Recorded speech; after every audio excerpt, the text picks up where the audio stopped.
बिस्मिल्लाहिर्रहमानिर्रहीम। दिल जे अथाह गहराइन सां तव्हां सभिनीनि खे भली ॻाल्हि चऊं था।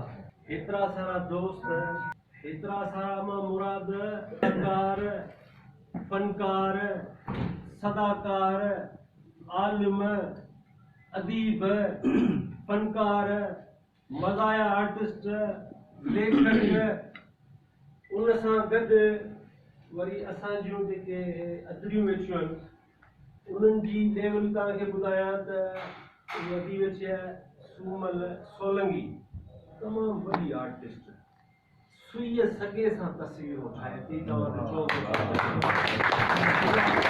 यानी हीअ न्याणी असांजो फ़ख्रु। असां वटि डॉक्टर फराह नाज़ PhD एसआई आर्ट्स काउंसिल जी डिप्टी जनरल सेक्रेटरी। असां वटि सोशल एक्टिविस्ट वेठी आहे मैडम लाखेर सां समाजी ख़िदमतुनि जे हवाले सां। असां वटि आपा सालिया वेठी आहे।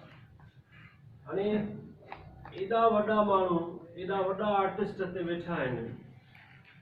बाअसरार लगारी वेठो आहे, मुर्तज़ा वेठो आहे, साईं ज़ुल्फ़कार हिस्मानी वेठो आहे, ज़ुल्फ़कार पली वेठो आहे, प्रोफेसर डॉक्टर रियाज़ मेमन साहब, साईं पीरल खोसू साहब, शेख अब्दुल्ला साहब, सीता खां लाइ केतिरा दोस्त आया, जंहिंमें इंजीनियर शाहनवाज़ सोलंकी साहब, इलाही सारा। वरी जे कादरबख्श मिठू, मंजूर चांजो, क्लास जा आर्टिस्ट हेॾा आहिनि, रागी असांजो अली मुराद जतोई साहब, जंहिंजे फन खे तव्हां ॿुधो, बेवल भाउ वारा हिकिड़े माण्हू, रज़ी साहब, वाशिद हामिद साहब, शाहिद साहब, सभु गुल वेठा।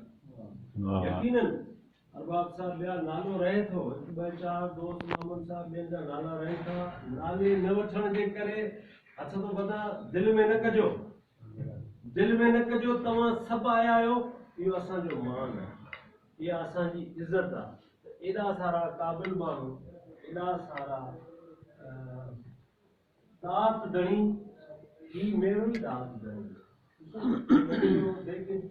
भत जी लाइ तो ला तादाद माण्हू गॾिजी था वञनि, अलाए केरु वीचारा भत खाए हलिया।